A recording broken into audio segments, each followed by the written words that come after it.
easy ride. Oh, she's on it today! Be ready for conversations that are fierce, frank, and of course, fun every Saturday and Sunday afternoon from 4 p.m. on GB News, the People's Channel. Join my show Farage, 7 p.m. till 8 p.m. Monday through Thursday, and there you will get opinion, analysis, debate, and I'll cover stories that nobody else dares to touch. You've been cancelled. Join the club. Oh my goodness me. And then for the last 15 minutes, talking pints. We're over a drink. We have a civilised conversation with someone. We very often disagree, but we do it in a grown-up way. Come and join me on Farage. We are GB News, the People's Channel. And right across the United Kingdom. You can find us on Sky Channel 512, Virgin Media Channel 604, Freesat Channel 216. Freeview Channel 236 and YouView Channel 236. You can also take us with you on DAB Plus Radio, with the GB News app and at the website gbnews.uk. We're absolutely everywhere. Come join us on GB News, the People's Channel, Britain's news channel. We are GB News, and we'd like to say thank you to each and every one of you for bringing us your conversations, for helping our great nation find its voice. We are here for you on radio, television, and online, across England, Scotland, Wales, and Northern Ireland. It's not the BBC, you actually get your facts right. We are proud to be GB News, the People's Channel, Britain's news channel. Join me every Sunday at 6 p.m. for Gloria Meets. In exclusive interviews, I'll be finding out who our politicians really are and what they really think. I think I've seen probably quite enough of Matt Hancock to last me a lifetime. I'll also be getting to know you better, travelling to find out what you think about the politicians who are fighting for your vote. They've got to get this country back on track. Join me every Sunday at 6 p.m. only on GB News, on TV, radio and online.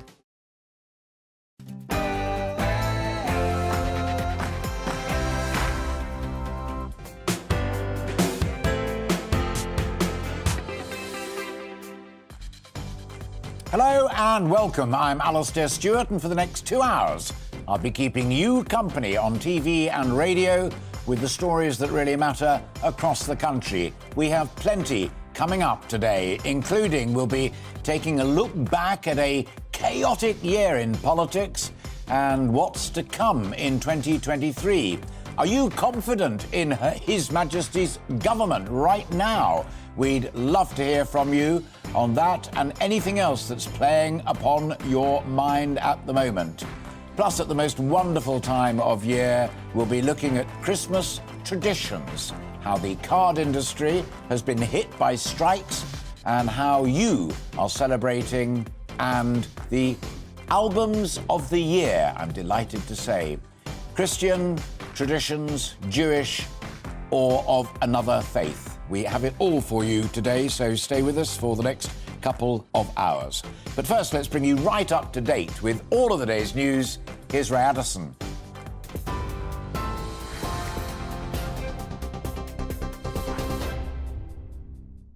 Thanks, Alastair. 1 minute past midday. Here's the latest from the GB newsroom. The Chief of the Defence Staff says the military is busy and should not be treated by the government as spare capacity. That's as ministers prepare to deploy over 1,000 troops to cover striking public sector workers. Admiral Sir Tony Radakin says it would be slightly perilous to treat the armed forces as an ultimate backstop for industrial action. Meanwhile, unions are warning that military personnel are not sufficiently trained to cover for ambulance and border staff. Retired Major General Tim Cross disagrees. He told GB News the Army does have the skills to do the job. We've got people who are trained, used to driving ambulances in our field medical regiments, Royal Logistic Corps drivers who drive those ambulances. We've got paramedics, and we've got all sorts of skills. We haven't had people, I have to say, involved in border control before, but they're perfectly capable of doing that. And in particular, we've got the ability to bring command and control to some of this stuff, which is what we did during COVID, of course. Rishi Sunak is accusing union boss Mick Lynch of causing misery to millions by timing rail strikes to hit outings at Christmas. Writing in the Sun on Sunday newspaper, the Prime Minister says an increasing number of union members want a deal. However, the RMT has rejected fair offers, he says. Mr Lynch, who is the union's General Secretary, says rail staff continue to receive strong support from the public. Well, the Prime Minister's comments come as rail services restart following 48 hours of strike action. Passengers are being warned to expect significant disruption, with some trains starting later than usual. Transport companies say people should check schedules before beginning their journey. Well, staying with strikes, and nurses are threatening to escalate their industrial action in the new year if the government fails to break the deadlock over pay by next week. The Royal College of Nursing warns it could impact a greater number of hospitals and scale back support for non-emergency services if further action goes ahead.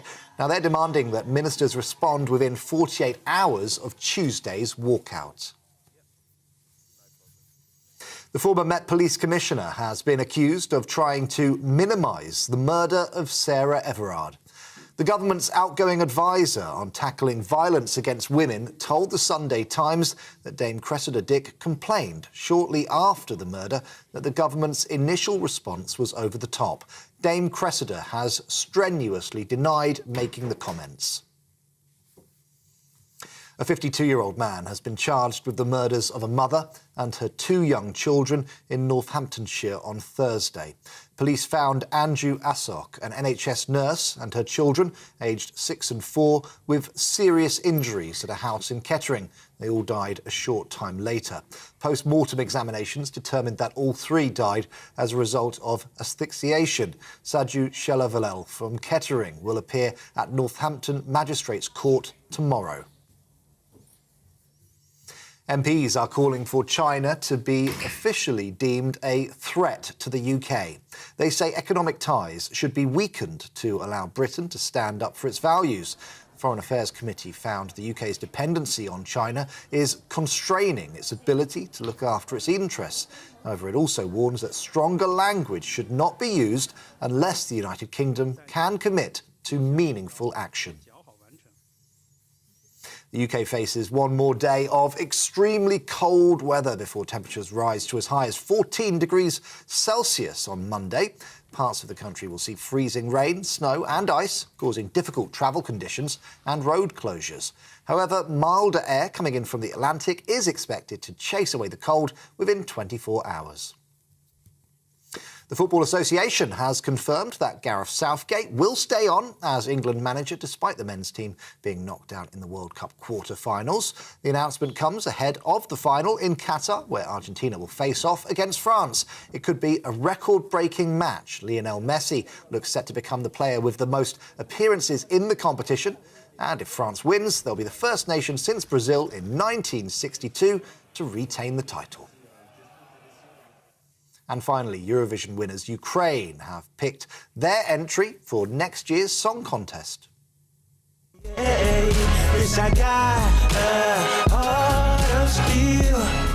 The competition to select a group was broadcast live from a metro station in Kyiv, which also doubles as a bomb shelter. Dvorchi won with Heart of Steel and will now be heading to Liverpool in May 2023. The competition, usually held in the winning country, will be held instead in the UK due to the ongoing war in Ukraine. You're watching GB News. We'll bring you more as it happens. Now let's get straight back to Alastair.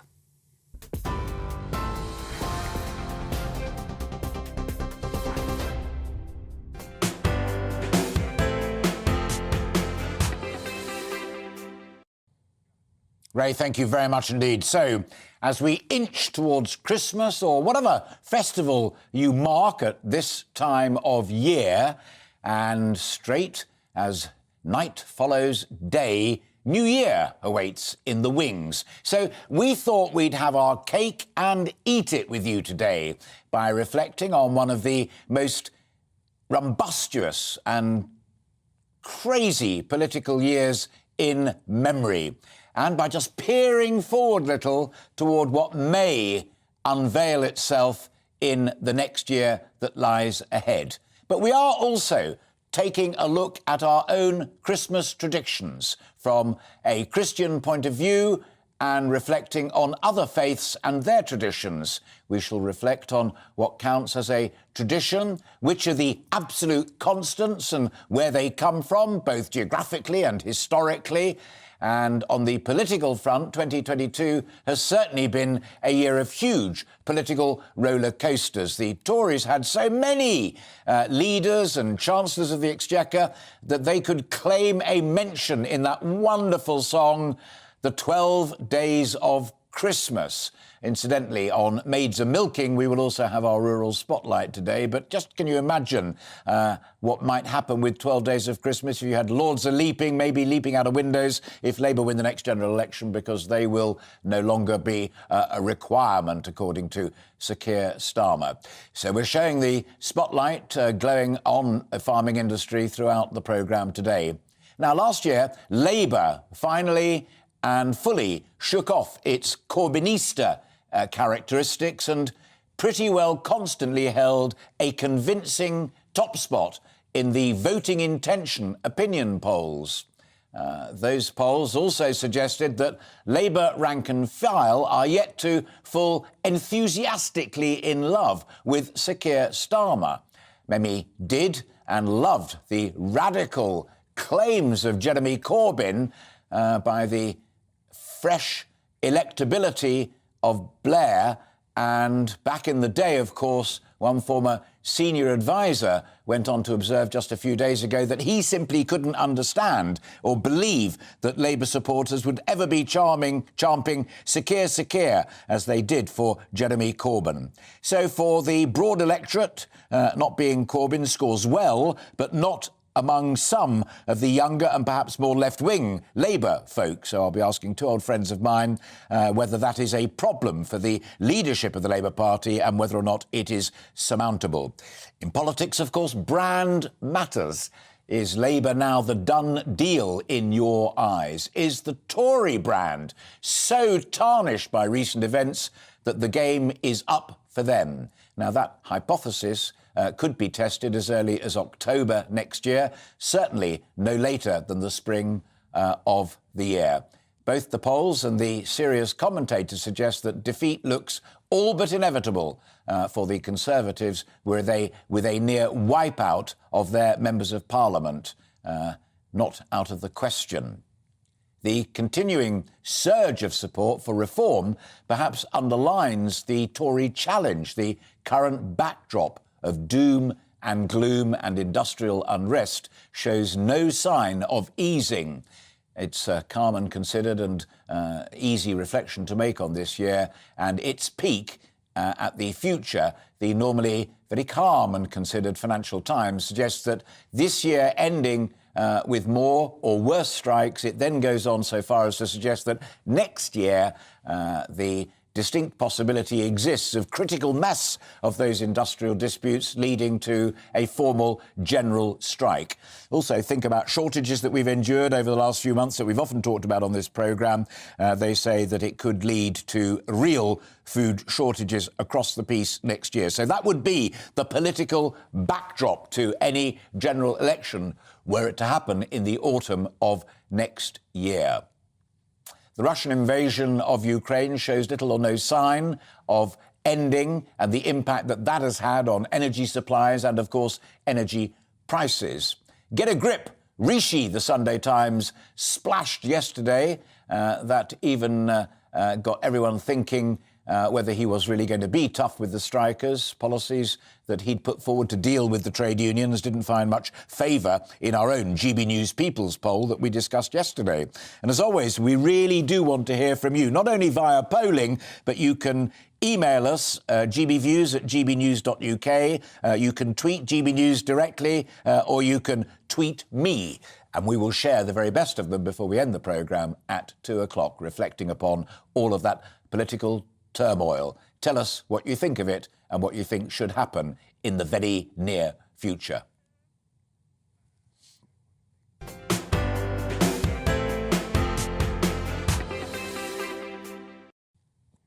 And I'm delighted to say that joining me first in this conversation is a good old friend of mine, Mark Seddon, who is the former UN correspondent for Al Jazeera, English TV, and, back in the day, editor of the Tribune magazine.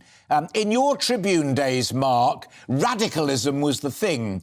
Do you think today's young Labour think that people like Wes Streeting and Rachel Reeves, perhaps, need to be less cautious and more radical if they're going to grab that enthusiasm that critics of Sir Keir and the leadership have been so harsh about?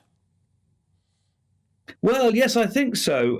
But it's not just the young and people who are in the Labour Party or indeed may have left it, because a lot of people have left it.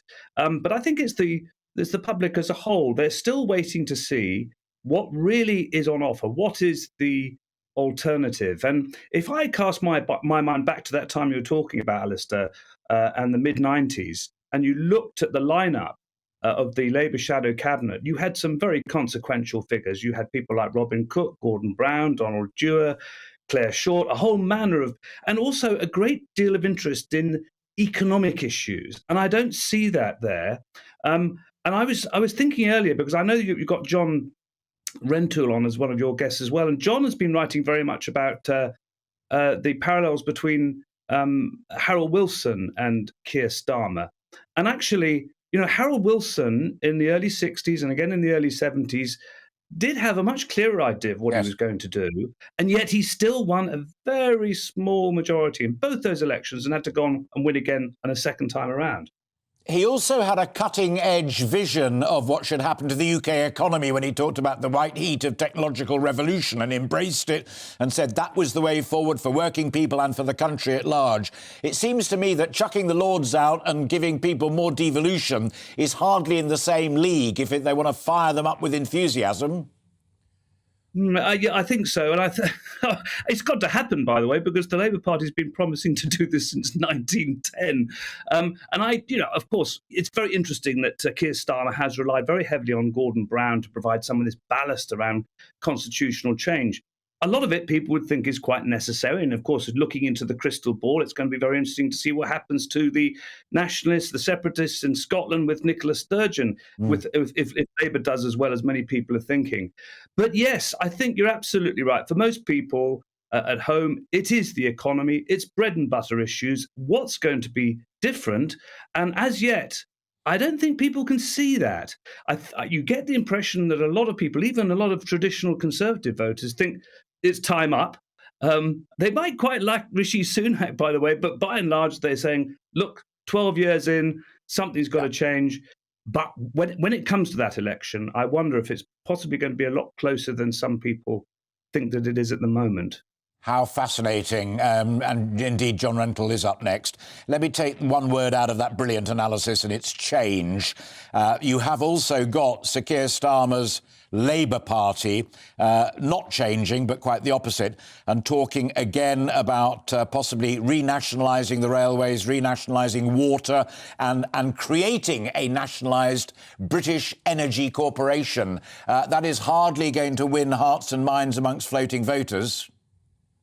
Well, that's the interesting thing, actually, because that's where public opinion really has changed. I think there's overwhelming support, given people's experience of Avanti and all of these publicly owned railways from Europe, taking subsidies from the British taxpayer to run abysmal services. People are really quite in favour of nationalising the railways and water, and they clearly see that something's wrong about energy. So I don't think that's such a bad issue to be fighting on. And by the way, just a mention of Harold, I just thought I'd give your viewers a little special seasonal surprise, because this is Harold Wilson's hat that he wore to Moscow to meet Khrushchev and Kosygin all of those years ago. And perhaps we'll see a Labour leader or a future Prime Minister doing a bit more, talking and working with the United Nations to get about a peaceful end to the war in Russia and Ukraine, which you also mentioned.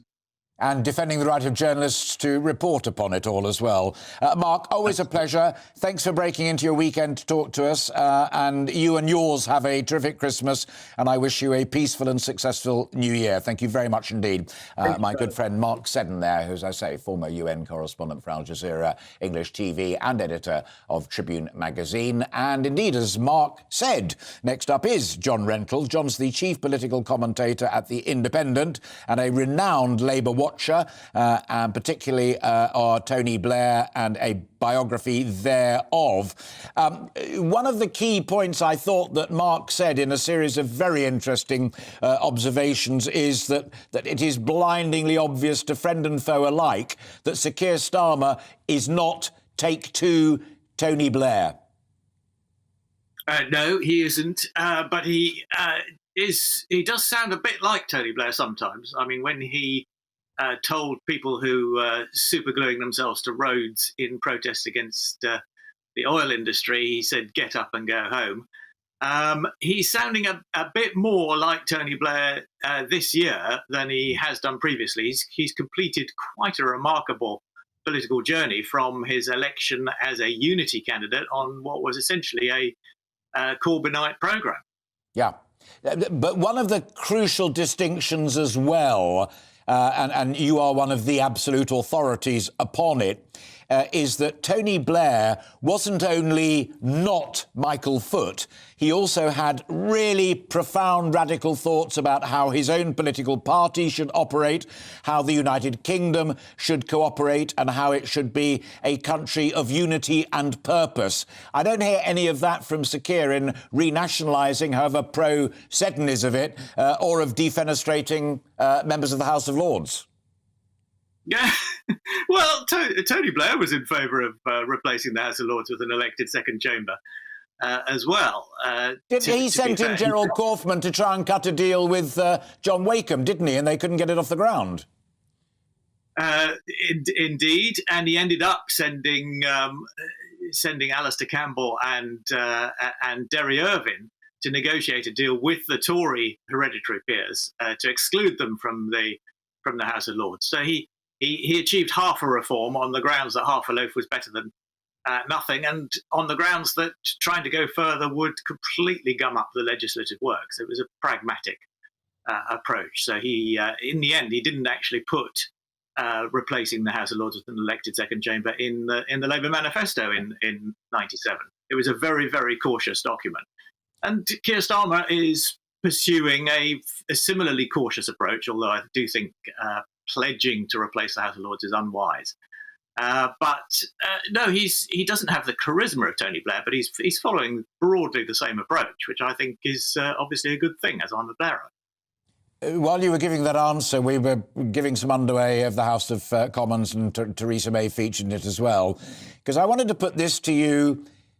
We've both lived through various rebrandings. I mean, you're the expert on Tony's rebranding and the abolition of Clause 4 for Labour. But the Tories have done it before with that particular woman from Grantham, with the help of the Saatchi brothers and a whole series of brilliant speechwriters and marketeers who made a troubled Conservative Party not only eminently electable, but utterly dominant until your man Blair came along. Do you think it's time for the Tories to consider that again? Well, Rishi Sunak did get quite a lot of stick for being too obsessed with slick marketing and social media campaigns. He's toned down some of that since then, and I think the problem that the Conservative Party has is that this year has been absolute chaos.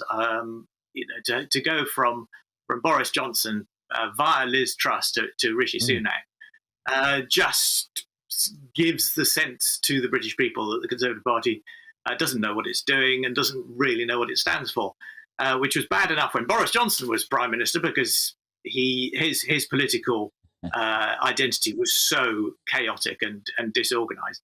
But to have gone through three prime ministers in a year has not done the Tory party any good, and I'm not sure that any marketing can fix it. I think steady government is what Rishi Sunak ought to be doing, and that's what he's trying to do. Not sure I'd disagree with you on that, John. Great to talk to you. Thanks for breaking into your weekend to be with us again. And may I wish you and yours a lovely Christmas and a peaceful and successful New Year. John Rentoul there, Chief Political Commentator at The Independent, and always well worth reading. Finally, I'm delighted to complete my brilliant lineup with Jim Pickard, who's the Chief Political Correspondent at the Financial Times, the newspaper that made those apocalyptic predictions that I referred to at the top of the show. The FT doesn't normally go a bit silly and completely one way or the other, but food shortages I can actually genuinely understand, but a full-blown general strike? I mean, I'm not sure they're going to call it a general strike, but if you look at the coordination taking place at the moment, the unions are talking to each other. The medical unions talking to each other, the railway unions working side by side. I think we're going to stop short of a situation where literally all of these different industries and sectors go out on the same day. But is the industrial unrest set to get worse? It certainly looks like it at the moment. And you can see Rishi Sunak just grappling with that issue of how on earth does he stop the strikes in a way that doesn't involve handing over loads more money, which on the one hand he fears it's potentially inflationary, and on the second he's trying to get to grips with public spending and cut it, or at least restrain it in the next couple of years. And there's not an obvious political way out. When you've got the nurses, for example, asking for 19%, it's hard to see a landing zone. On the railway strikes, it's a bit easier to see somewhere where they might settle if only both sides are prepared to do a little bit more compromising. Intriguing as well, and in his own hand today, saying he's under enormous pressure, not only within the government, to try and come up with some clever peace purchasing deal for the nurses, because they all realise it's doing their standing and electoral hopes no good at all. He says, no, I'm absolutely firm. The Times newspaper said, get a grip, Rishi. He would have us believe via the Mail on Sunday. He has got a grip. It's the others around him who want to wobble. Yeah, I mean, the issue you have here is basically they've decided that they don't want to pay more for the current year, which is what a lot of the dispute is about, and maybe next year they could pay the nurses a bit more. But at the same time, the longer they keep doing higher pay rises, then the more the potential for inflationary pressures, and they would prefer in an ideal world to get a deal done for this year and then basically lock in for next year and try and show more pay restraint. Because the problem with inflation is the predictions from the Bank of England have been that this would be a temporary thing that would only last a year or so. There's an awful lot of concern that once you get inflation, everyone gets used to higher pay rises, they get used to prices going up, and as we've known from many decades ago, it's very hard to get out of that cycle, and that's one of the major issues that he's grappling with right now. Sure. My other two guests, Jim, said that for Sir Keir Starmer to win, just not being Jeremy Corbyn wasn't enough. And in fact, in some sections of the Labour Party, not being Jeremy Corbyn is a negative, because if you want those youngsters to get out there and knock on doors and stuff leaflets in, maybe a little bit more of the leftist stance wouldn't go amiss. In your view and years of experience, is it still within Labour's capacity and power to throw this position of advantage away? Yeah, I mean, I know an awful lot of Labour MPs, including an awful lot of the shadow cabinet, and they are scarred by all the various false dawns that they've had over the last 12 years. And they've made themselves a very cautious, very earnest political party, which does actually have more policy than you might think. So they have this big Green New Deal that involves borrowing £28 billion a year for around a decade. They would spend it on insulation and renewable energy. And it's quite a big deal, but you don't hear them shouting about it or singing about it from the rooftops. They have reasonably radical employment policy, banning zero-hour contracts, scrapping recent anti-strike legislation. Again, you don't hear a lot about that. The policy about scrapping the House of Lords was a rare recent example of Labour policy actually cutting through. And on three of the biggest issues that the government is facing at the moment, so the energy crisis, the mortgage crisis, and the strikes, Labour doesn't really have a distinct policy anymore. They used to have a distinct policy on energy, which was a windfall tax. The government's stolen that themselves. So on some of the biggest issues, what would a Labour government do to help people with mortgages going through the roof? They don't really know either. Jim, I'm afraid we have to leave it there, but I'm really delighted that you were able to fit us into a busy weekend. Great to talk to you, and do come and join us anytime you like. Jim Pickard there from the great Financial Times. You are watching and listening to Alastair Stewart and Friends, with plenty more still to come up on the programme, including, of course, you may have heard, it is the World Cup final this evening. France v Argentina, battling it out for the title, and so much more. Who will reign victorious? We will be going live to Qatar to find out right after this. But first, let's bring you up to date with the far less appealing weather here at home in the United Kingdom. Looking ahead to this afternoon, and rain clouds are spreading northwards as milder air returns across the country. Here are the details. Rather cold across Scotland today, but cloud is increasing as rain, sleet and snow arrives from the southwest during the afternoon. Temperatures should slowly recover as the day progresses. Turning milder across Northern Ireland, with cloud and rain spreading northwards throughout the afternoon. Rather windy with the risk of coastal gales, much milder than recently with highs of 9 Celsius. Across northern England, rain will push northeastwards throughout the afternoon. The rain will be falling onto cold surfaces, leading to the risk of ice for some. There'll be heavy and persistent rain across parts of Wales. This will move northwards as the milder conditions continue, becoming rather windy, especially in the west, with the risk of coastal gales developing. After a cold and cloudy start across the Midlands, rain will continue to move across the region, perhaps initially with a little sleet or snow in places. Temperatures climbing throughout the day. Cloud and rain will spread across East Anglia throughout the afternoon. However, with rain falling onto cold surfaces, there's a risk of some icy stretches for a time. Heavy rain will affect parts of southern England during the afternoon and into the evening, feeling much milder than of late, with temperatures reaching into double figures after dark. Looking ahead, conditions will be unsettled, with further pulses of rain, locally heavy and persistent across the far south into Sunday evening.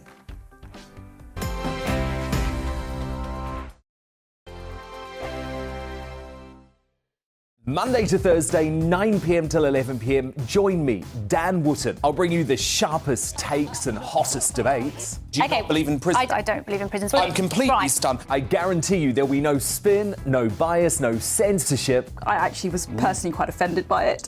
And no reason to go to bed. So I guess they've always been quite woke. That's Dan Wootton tonight on TV, radio and online. Monday to Thursday from 9 p.m. till 11 p.m. on GB News. The People's Channel, Britain's news channel. Every morning from 6 o'clock, we'll wake you up with GB News Breakfast with all the stories you didn't know from the night before. So whether it's serious news, entertainment or your own views from all over our great nation, we're here to kick off your day with a smile. And the national media should be reflecting and reporting what's happening here. You will notice the northwestern accents. Whether you're with us on TV, radio or online, every morning it's breakfast from 6 a.m. Hope you can join us. Join me every Sunday at 6 p.m. for Gloria Meets. In exclusive interviews, I'll be finding out who our politicians really are and what they really think. It's something that you would never want anyone to suffer. I didn't know what channels there were. I didn't think I'd be believed. I must have weighed about 7 stone and I'm 5'8". My instincts was to sort of cover this up. I mean, clearly that was a mistake. Join me every Sunday at 6 p.m. on GB News, the People's Channel, Britain's news channel. Hello there, it's Eamon Holmes here from Breakfast on GB News. We're not just on your television and your screens, you know. We're on DAB plus digital radio, so you can listen to your favourite shows on the move. If you've not yet listened to GB News Radio, it's very simple. We're on your radio player and tune-in apps, on your smart speaker, phone or tablet, or online at gbnews.uk. Take us with you wherever you go. GB News Radio. You never have to miss a moment of the People's Channel. My name's Tom Harwood and join me 9:30 a.m. every weekday for The Briefing, your one-stop shop for everything you need to know about what's going on in politics today. I wonder if this is a deal that might need to be like the biscuits in this factory, twice baked. Is there not an opportunity here to win out against the extremes? Tom Harwood, GB News. What are you going to do about it? Things should have been done differently, and they certainly are being done differently. Don't miss it. The Briefing with me, Tom Harwood, 9:30 Monday to Friday on GB News. Hello, I'm Simon Evans. Join me on GB News for Headliners at 11 p.m, where I'll be joined by two of the country's top comedians as we take a look at tomorrow's newspapers tonight. If it's a big story, we'll be covering it, I guarantee, but we'll also have some fun along the way. That's GB News headliners at 11 p.m. We won't put you to sleep, unlike some of the other paper review shows out there. So join us, 11 p.m, 7 nights a week.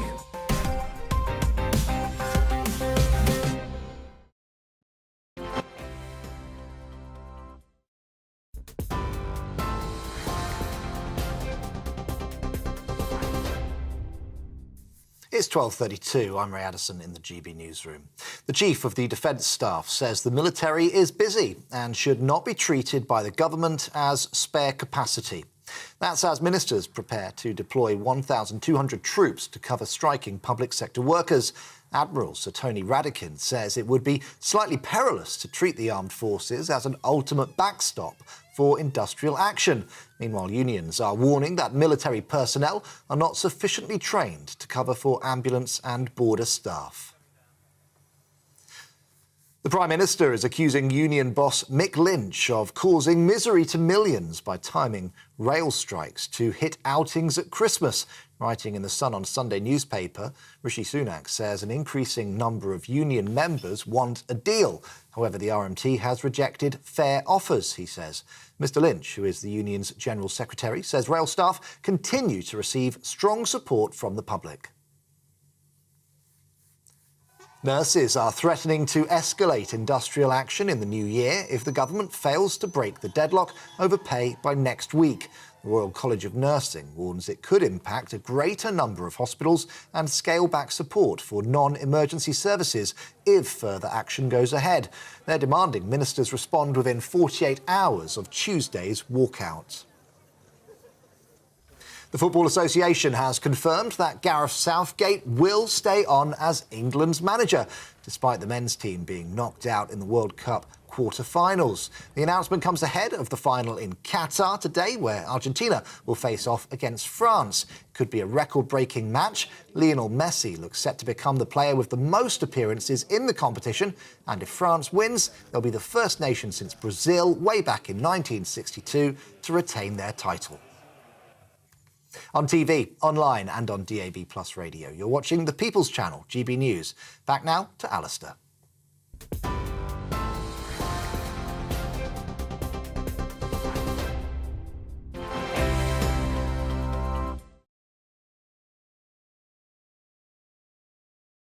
Final story in Ray's news bulletin there, the final of the World Cup with Argentina and France set for a showdown this afternoon. It'll be a closely fought fixture, of course, with both sides within reach of a bit of football glory and indeed a bit of football history.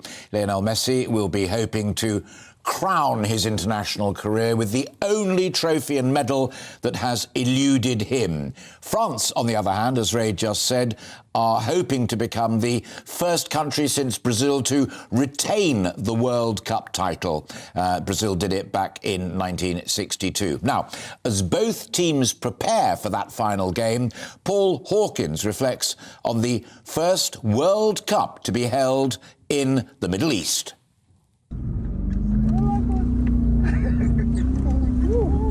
We've swapped the souk for the sands of Qatar. This is the Khor Al Adaid area, where the inland sea meets the desert. A UNESCO World Heritage Site, there is no comparable lagoonal system like this anywhere else in the world. As the sun sets on another World Cup, it's time to take stock. It started with armbands and rainbow hats. At the end of the day, it gave us a platform to talk about LGBT rights and inclusion and diversity and why these things are important to us in Wales and in the other progressive nations that are here.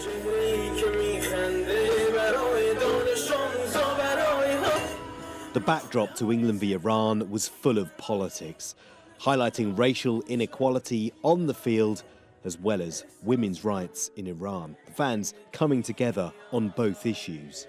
I think all the people around the world want the best for humanity, and Iran is part of that. So hopefully things will get better. This was a dry country, but there was alcohol if you wanted it. However, no booze, no problem. This World Cup was different. It was family friendly and it was safer. A kind of vast social experiment where football and alcohol, which are inextricably linked, are suddenly pulled apart. We are live on Danish television. Would the media be allowed to freely report? You invited the whole world to come here. Why can't we film? It's a public place. Aside from this initial misunderstanding between officials and a Danish TV crew, for which the Qataris apologised, the answer was yes. Wales' first World Cup for 64 years ended in disappointment, but many of the Red Wall were simply happy to be here. Look at that. There you go. Look at that. There you go. It's like the Welsh David Brent. England's campaign, on the other hand, ended in penalty heartbreak again, just one kick away from reaching another semi-final. Perhaps. On the night, England were the better side. They just didn't win the key moments. A little bit disappointed, but it's still, after that game, there's a lot of positives to take from it. So we're still positive about the future, and only 18 months for the Euros as well to look forward to. This was a World Cup for the underdogs. Japan beating Germany, who failed to reach the knockout stages. Morocco beating Portugal, Spain and Belgium, who also failed to get out of their group. France losing to Tunisia. Saudi Arabia beating Argentina, one of the greatest World Cup shocks ever. And yet here we are, despite all of that. Argentina v France in the final. The little magician versus the young pretender. Messi versus Mbappe. Both play for the same club, but the Frenchman, who's only 23 years old, is already a World Cup winner. For Messi, at 35, this is his last chance to win the only trophy that's eluded him. Some say he can only be considered alongside Maradona when he wins football's greatest prize. Paul Hawkins, GB News. Brilliant package there. Great reflections from Paul Hawkins, who, in my humble opinion, has played an absolute blinder out there. Certainly nothing got in the way of him reporting honestly and openly and talking to lots and lots of fans. Paul, is there a sense amongst the England fans who've remained there where you are that they'd rather like Argentina to do to France what we weren't able to do to them ourselves? Yeah, I think there is, and I think it's more about Messi, if I'm honest. Less so about Argentina, more about Messi, because if you love football, then you love Lionel Messi, frankly. And so there's a lot of neutral support here, not just from England fans, but also from all the neutrals, frankly. And really, when we look at the Lusail World Cup Stadium in 2.5 hours' time when they kick off, there are going to be tens of thousands of Argentina fans that have flown in via Madrid from Buenos Aires, and about 4,000 or 5,000 French fans. And actually, when I spoke to a French fan earlier, I said, why are there so few French fans? And he said, in France, they're effectively boycotting the World Cup because of the LGBT rights thing. So that's why in Paris, apparently, there are no fan zones. The mayor has banned any sort of fan zone. So people are watching it in pubs and restaurants as we do in England. And the interesting thing to note, of course, is that the Qataris own Paris Saint-Germain, France's premier club, which is where Kylian Mbappe, France's best player, and Lionel Messi both ply their trade. And that is the interesting narrative that underpins two of football's great countries meeting in a World Cup final. Will Lionel Messi win the World Cup, the only trophy that's eluded him, and become one of football's greats? Some say he doesn't need to win the trophy anyway. He is one of football's greats. And the other is, will Kylian Mbappe become a second World Cup medal owner? And he's only 23 years old. So there's some really interesting narratives underpinning this final. And it's going to be fascinating to watch when they kick off in just over 2 hours' time. Those French problems, and I heard very clearly what the woman from Wales was telling you a little bit earlier on in your package. I read a piece in one of the newspapers this morning that Saudi Arabia not only pulled off that extraordinary, unexpected result, which you did mention in the package, but that Saudi Arabia quite fancy throwing their hats into the ring to be the next hosts. Yeah, and you know what? It would still take some while for it to come back around to the Middle East, but never say never. They've certainly got the money and they could build the infrastructure pretty quickly. They're also trying to tempt Cristiano Ronaldo for the last hurrah of his long career to play his club football in Saudi Arabia. So they've definitely got aspirations towards the world game. But in terms of a legacy here, it'll be interesting to see culturally if or how Qatar changes, because seeing the Middle Eastern culture come together with Western culture through football has been fascinating to watch. Absolutely. Paul, as I said earlier, well done on all that you've done out there. I hope you enjoyed tonight's game as well, and look forward to seeing you back here as soon as possible. Paul Hawkins, GB News reporter, live and packaging a brilliant report earlier from Doha for us. You are watching and listening to Alastair Stewart and Friends here on GB News TV and radio in the UK and around the world, with plenty more still to come this afternoon, including, as we're reflecting today on this year's events, one industry that was at the forefront of a whole heap of political and economic turmoil was, of course, farming. We'll be discussing that next.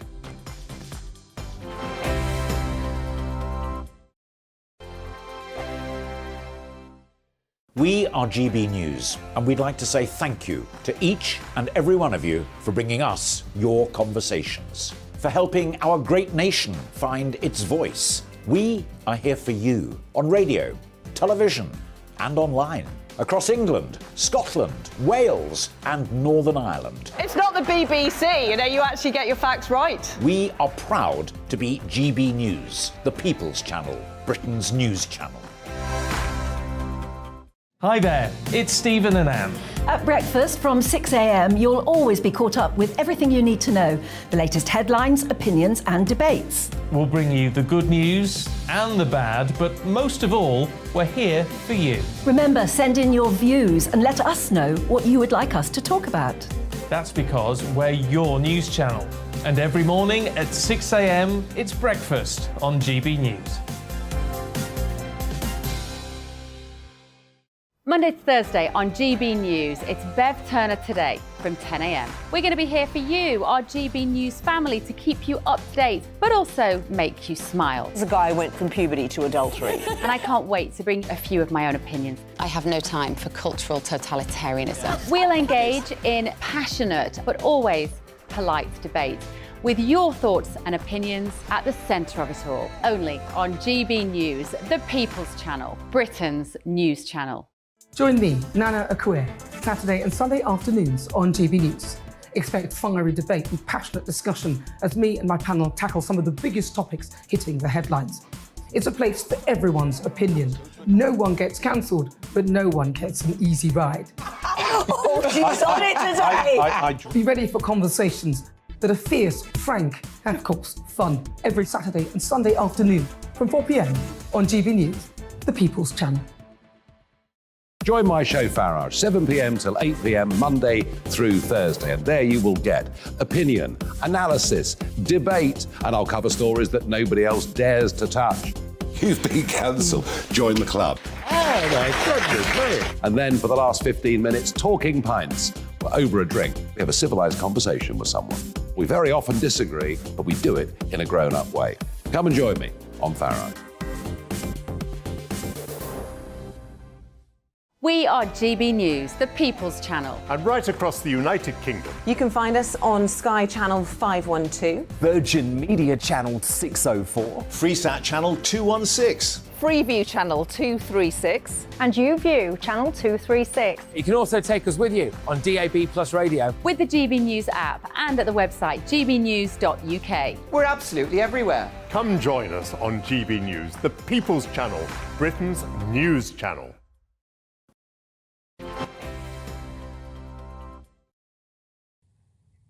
Welcome back. You are watching and listening to Alastair Stewart and Friends here on GB News TV and radio. As we discussed in the first part of the programme today, 2022 has certainly been a tough year politically, economically and socially. One industry that we care about passionately here on this programme is agriculture. And they have had a real tough time of it, being at the coalface of all of that. Cost rising, market problems and all the rest of it. Farmers have been faced with a myriad of challenges, from rising energy costs to staff shortages and soaring costs for animal feed, equipment and fertilisers. So, for our Rural Spotlight today, we're going to take a look back at the year that has been for our wonderful farmers a tough old one, and their prospects for the year ahead. To kick things off, I'm delighted to welcome back onto the programme a good friend of the programme. That's Bruce Jobson, who's an agricultural journalist and a good friend of us, as I say, who's joined us throughout the year to pass commentary upon all of these matters. As reflecting on the 12 days of Christmas, there's little scope really for the happy maids a milking. Is there any sector that you would say, hey, look at them, they're doing brilliantly, they've come through it all? Thanks for the invite, Alastair. No, unfortunately, we've got worse and worse, and every sector has been losing money every year going over the past 20 years. 2022 has been the worst farming year in terms of total farm income this century. And it's not going to get any better, as you've alluded to. 2023 is just going to be as bad, if not worse. We've already got food inflation at about 30 to 35%. And unfortunately, the government hasn't come up with anything that's going to help farmers. I said that when Mr. Sunak was Chancellor in April this year, nothing for farmers. And the other thing is that we're now looking at the present DEFRA minister, who, if reports are led to believe to be true, said in the press this week that she's not going to help farmers and that she's not really going to do anything about food security. Well, we've dropped from 80% to about 55% food security. And last year, I remember, I think somebody was standing in, I think it was Dominic standing in for you. And on that show, I said East of Scotland farmers were cutting back 26% on their food production on vegetables. Farmers cannot afford to keep losing money, and that's what's happening year after year after year, and we cannot continue with this situation. I assume on that basis, Bruce, then that you're a top journalist, so you know that the FT is a grown-up newspaper. It doesn't say silly things just to get splash headlines and readers. When they talk about the real prospect of food shortages next year, they're on the money. They're on the money, and I've said that, I think, on GB News is on the money with Liam. And that's what's going to happen. But I'll give you a little incident, if you don't mind. And basically, there's a charity, Sustain, produced figures in the last week or two to show how badly farmers are being paid. They're getting something like 1% of profit on, for example, the staples of bread and milk and bread and cheese, etc. And literally 1p or less than 1p on, for example, certain products in the system. In April, we discussed out on farm what was happening with eggs. It was 2p per egg farmers were losing then, 24 pence a dozen. And we haven't really got into the higher prices. So all these factors, including milk production, are going to be a problem because farmers are receiving 55% more for their milk, but they're no better off. That's the Bruce, situation. you're not the only one to have said in the past on this programme that farmers are calling it a day in worrying numbers. We've spoken to the young farmers a couple of times and individuals who happen to be young people who do a bit of farming rather than just being members of the young farmers clubs. And they're saying it's increasingly difficult to attract skilled, clever young people into the industry. Correct. And the reason is, Alastair, is young people today, no disrespect, don't want to work 7 days a week for nothing. And that's the situation. But you've just said something there. To be a farmer today, to work on a farm today, you've got to be very, very skilled. And you're working with these massive machines that have got high technology, they're £250,000, £500,000 for tractors, for combines. Sure.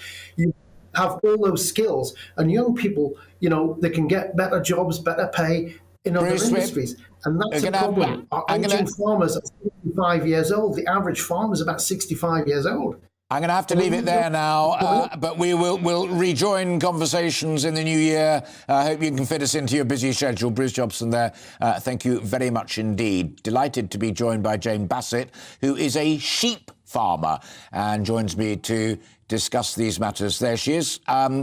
Jane, great to see you again. When we had a conversation recently, you said one of the great things that you people could do, apart from producing mutton, is to say, look, we have a naturally growing, brilliant insulation product that would help us as a sector, help the economy and help the UK. Did you have any takers on that? It's hello there, morning there, Alistair. Yes, obviously it's a discussion ongoing. We do actually produce beef as well as sheep, with obviously produce lamb as well as in some cases mutton. But farmers are part of this. We keep producing this, providing this high welfare, delicious climate friendly food. And that's the direction that we're going into, Alistair. But in order to do this, to produce this climate welfare friendly food, which wool is part of that, of course, we need to have some incentive of profit to produce this food. That's the key message that we really want to land with government and others. We have to have this profit, this incentive in the form of profit. I completely understand that. I wonder as well, given that you mentioned the word welfare there, whether you share Bruce's concerns just a moment ago. Do you feel unloved as a sheep farmer? Do you feel unloved as part of this great industry of ours? Well, it's not a matter of being unloved. It's a matter of being recognised for what we actually produce. That's the important thing in all of this. We continue to do what we're doing, but we have to be able to, like Bruce touched on, government figures. It's 30-odd%, 31%. The inputs are for agricultural inflation, which is huge, in any industry to actually absorb. So, there's got to be a recognition of these huge input costs, which we've got. We want to keep producing food, but we need to be able to be viable to keep producing food. And then, and the government has got to actually recognise the food security aspect of it. We need to keep the self-sufficiency there. I agree with that and underline it at the top of my voice. Sorry to have interrupted you, but it's lovely to hear a good, knowledgeable guest say something like that, with which I can completely agree. When you were last on, you said that you'd used up a lot of your winter stocks back in the summer. How bad is the situation now? Well, that's the issue. We've had, like we touched on earlier on, we had the drought, as we know. We carried on feeding. We've started feeding very early in the summer. And now we're in a situation with the sheep side of things that we're having to start feeding those earlier because of the weather at the moment. So, we're seriously... Jane, let me interrupt on that point, but you'll love my next guest, because it's my old mate John Hammond who's going to talk about exactly that, the weather, both for me and everybody listening and watching our conversation, to see whether there's any good news for you and the rest of it. Jane, happy Christmas and Happy New Year, I hope, I really do. And keep in touch with us. You're always welcome on the programme. As Jane was just saying there, it is chilly out there, but the UK may be facing only one more day of extremely cold weather before things seriously warm up a little later on in parts of the country. They may see some freezing rain, some snow, some ice and even freezing fog, and that could cause real difficulty for travel conditions, let alone what is going on out in the farms. As I said, I'm delighted to say that my good friend John Hammond, who we've worked with each other off and on over the years, joins me now live. Why has it suddenly turned? Why has it suddenly changed, John? Well, it's a brief respite, Alistair, to be honest. It is going to get warmer, but only for a while. And that's the takeaway, I think, probably from this interview, is that, yes, that the headline is that it's going to get warmer. It's going to get massively warmer. Actually, by tomorrow, it'll be up into the low teens in some places. But it may only be a blip of, 3, 4, 5 days before the cold comes back in. Now, just to put this cold spell in context, Alistair, there have only been 2 years in over 100 years when the first half to December was colder than this one. So that just gives you a measure of how remarkably prolonged this cold spell has been. Now, there is going to be a blip, a milder blip, but there's a sting in the tail, as you mentioned, because you've got a lot of warm, moist air coming in from the Atlantic now. But that is going to be falling on frozen ground. The ground is frozen to some depth now, hardly surprising given that we've had, minus 10, minus 12 degrees night after night after night. So there's a reservoir of very, very cold ground, and anything liquid falling on that, particularly across the more central and northern parts of the country this afternoon, will probably turn instantly to ice, hence the proliferation of warnings. If you go on the Met Office website, you won't be short of warnings to look at. Sure. Ice, snow, but increasingly, actually, as we go into tomorrow, heavy rain. That itself will bring its own problems, particularly as the ground is so hard, the water will just run off the surface. So flooding could be the concern, I think, over the next couple of days. Sure. I mean, you guys, you use the word proliferation, but you don't chuck these warnings around lightly. They are serious things. And as we were illustrating your answer there, this is a real serious concern for people who are using the roads at this time of year, but also people using pavements as well, which don't get treated, as you know, and even across, the blessed southeast of England over the last few days, anybody straying off a major road has been confronted by sheet ice because any snow that's fallen has compacted over several days, and that is going to take some shifting. So although it's raining now, and although temperatures will be rising over the next 24 hours, the snow actually will take quite a while to melt, given how cold the ground is beneath the surface. Sure. Now, well, you can ask the question, why are we having this cold spell? Actually, Alastair, it's quite interesting. What we're experiencing is a lot of unusually high pressure across the Arctic. What that's doing effectively is squeezing cold air out of northern latitudes and into the mid-latitudes, which is where we live. So it's not only Europe, parts of North America are going to get hit by extreme cold over the next few days. The longer-term pattern, Alastair, as we look further on beyond Christmas and into January, is that northern blocking, that block of high pressure across the Arctic, looks likely to persist. John, so we should all leap off and research that. Few days, I'm expecting more cold to end the year and into early January. Thank you for your wisdom and for your time, John. Great to talk to you again. Happy Christmas and all that you hope for in the new year. John Harriman, meteorologist there. You're watching and listening to Alastair Stewart and Friends, with lots more still to come on the programme, including what are your festive traditions. We'll be looking at the origins of a traditional Christmas and how other faiths will be celebrating. That is coming up next.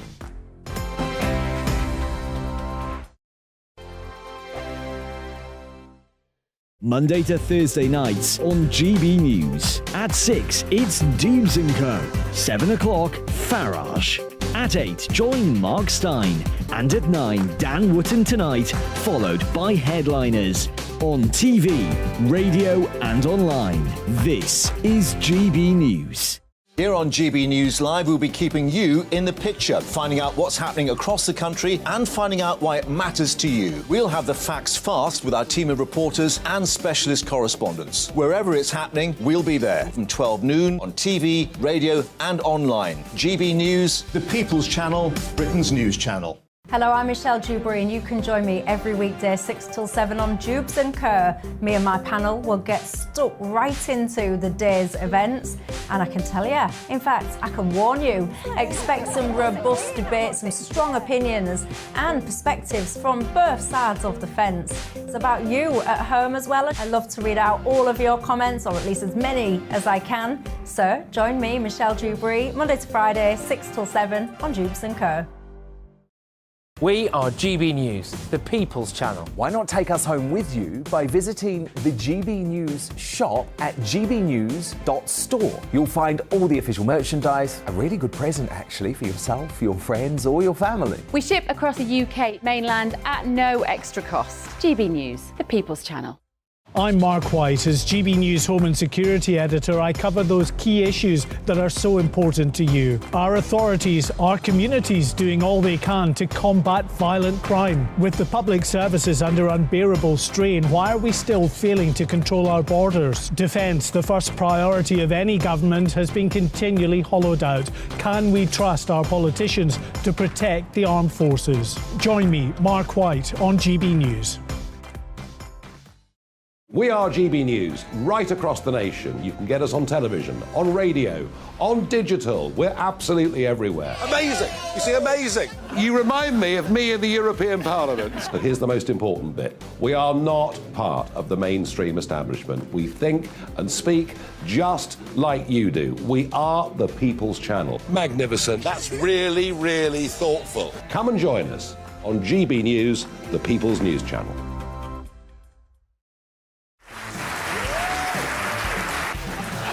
My name is Andrew Doyle. Join me every Sunday evening at 7 p.m. for Free Speech Nation. This is a show where we address current affairs and news stories of the week with the help of two wonderful comedian panellists. I brought in comics because I want to give it a lighter edge, and also they work for less. See you there.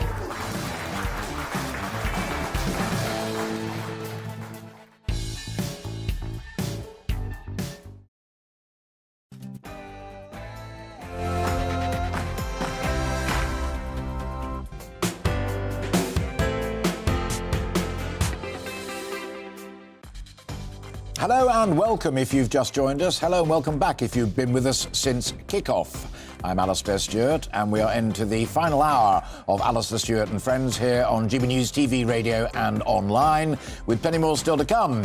It's beginning to look a lot like Christmas. We'll be discussing traditions and where they come from at this time of year. But first, let's bring you right up to date with all of the day's news. Here's Ray Addison.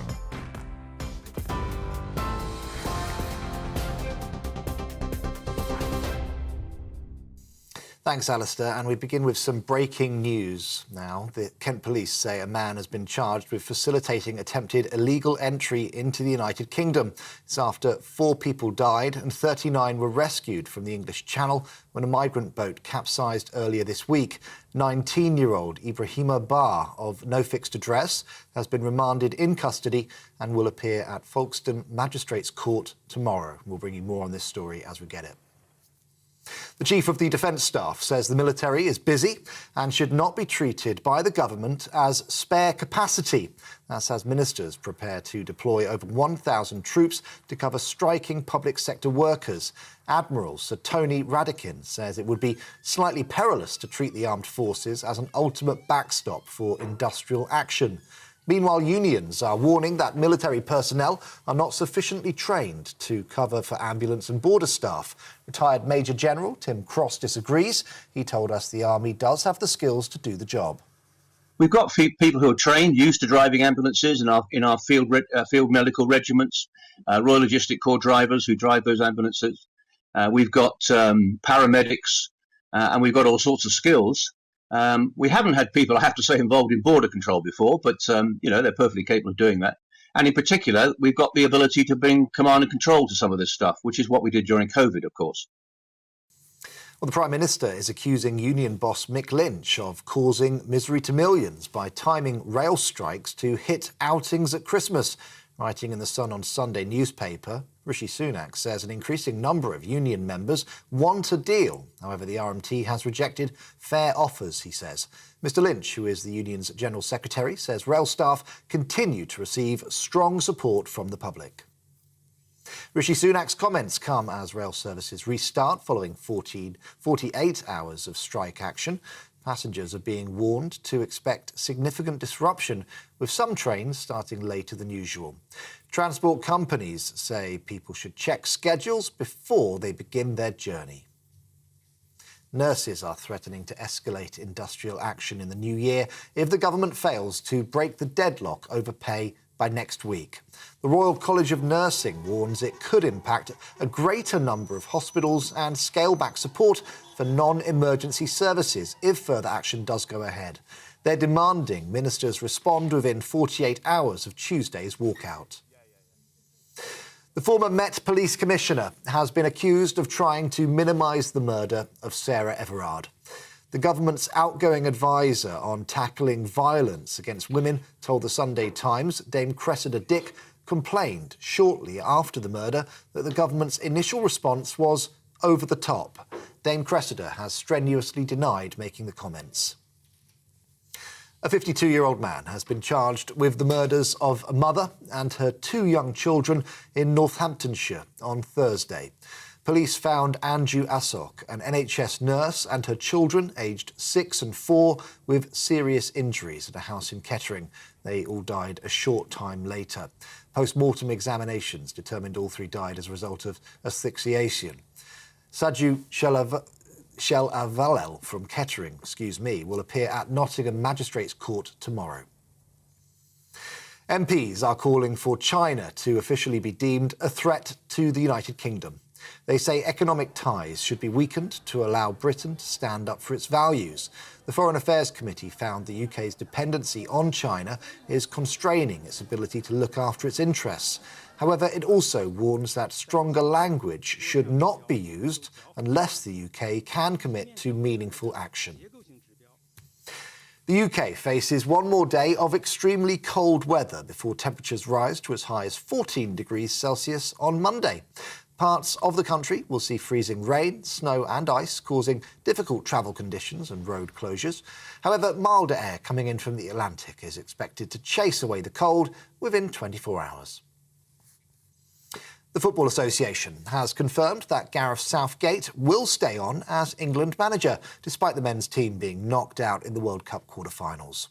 The announcement comes ahead of the final in Qatar, where Argentina will face off against France. It could be a record-breaking match. Lionel Messi looks set to become the player with the most appearances in the competition, and if France wins, they'll be the first nation since Brazil in 1962 to retain their title. And finally, in other news, Eurovision winners Ukraine have picked their entry for next year's song contest.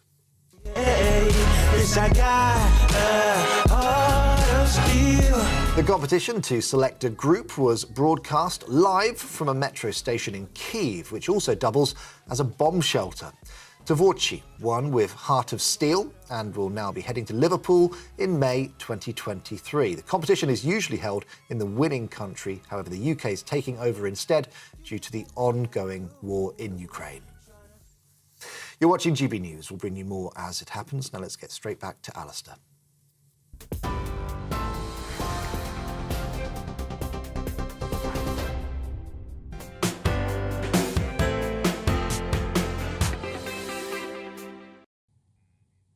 Ray, thank you very much indeed. Enough of politics for now, because it's beginning to look a lot like Christmas. The big day is just a week away, so we have thought we might just pause for a while and reflect on some of those traditions, where they come from, how the festive period is celebrated elsewhere and by other faiths, of course, at this time of year. However, there's a bit of politics in the next conversation I'm going to have, because to kick off the process of that, I'm delighted to be joined there by Amanda Ferguson. Now, you may not have been able to send or receive many Christmas cards this year due to industrial action, but we wanted to look at the history and traditions of Christmas greeting cards, and Amanda is the chief executive of the Greetings Card Association. A postal strike. I was exchanging text messages with a mate of mine the other day, just double-checking on his new address, and he said, I haven't received any cards yet. I'm not holding my breath. How bad has it been? Well, I certainly received a lot yesterday, but obviously we're concerned about this ongoing dispute because it's affecting so many people across the country. We send more cards than any other nation in the UK. We love sending and receiving Christmas cards, and that's in no small part due to this service that we generally can rely on from the Royal Mail. We had a couple of emails and tweets from viewers, particularly older ones, who said, we bought our cards early, we got them out early because we didn't want to miss because of the strike and also because of final posting and the rest of it. I mean, how badly has demand been down, both for the retailers but also the manufacturers? Well, certainly, I think a lot of people bought their cards early, and that's certainly what our retailers are reporting back. People tend to buy their Christmas cards, sort of end of November, beginning of December. But obviously this year they've been sending them early, with the last posting dates having been brought forward by Royal Mail. But of course, a lot of hand delivered. We've seen in recent years a real increase in greeting card purchases for close family and friends, where people are buying individual cards. So they're not actually buying a box of 100 and sending the same card to everybody. They're actually choosing cards that they're sending specifically, for the recipient. Where did the tradition of exchanging greeting cards at Christmas begin? Well, it is a British tradition. The first greeting card was sent in 1843 by Henry Cole. Traditionally, people wrote letters to reach out to family and friends at Christmas, and he didn't have time to do that.